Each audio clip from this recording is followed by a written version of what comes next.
آج کل کی ویڈیو ہے، 3 غیر مسلم لڑکوں نے مل کر کے کالج سے بچی کو بلایا اور اس کو مار کر کے اسکارپیو میں لے گیا، 3 دن ریپ کیا اور ریپ کرنے کے بعد اس کے جسم کو سریعام لے کر کے پھینک دیا۔ آئے دن یہ خبریں آ رہی ہیں۔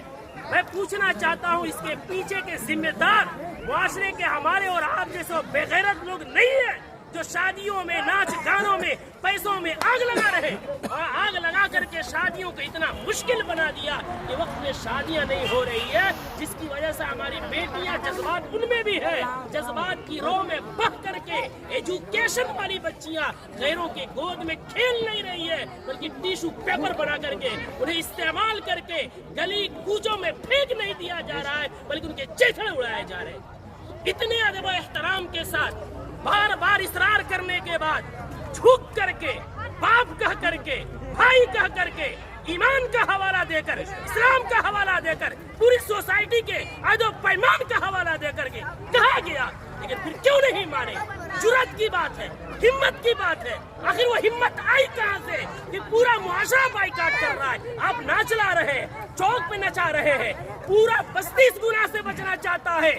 خدا کا خوف کھائیں ہم لوگ، کل قیامت میں کیا منہ دکھائیں گے؟ پورے گاؤں میں نچاتے ہوئے لے کر آتے ہیں، مسجد کے سامنے سے لے کر آتے ہیں، پورے گاؤں میں۔ یہ کیا ہے؟ اس کو ضد نہیں کہتے ہیں تو اور کیا کہتے ہیں؟ اس کو حق درمی نہیں کہتے ہیں تو کیا کہتے ہیں؟ کون ہے وہ مولوی، کون ہے وہ عالم دین جس نے قرآن اور حدیث پڑھا ہے اور اتنی سختی سے منع کرنے کے بعد اس مجلس میں اس شادی میں ناچ گانا ہو اور وہ نکاح پڑھائے، اس کا قرآن اور حدیث اجازت دیتا ہے؟ میں تو احترام کرتا ہوں کہ انہوں نے پہلے ہی جو ہم سے محبت اور شفقت کے ساتھ اقرار کیا ہے۔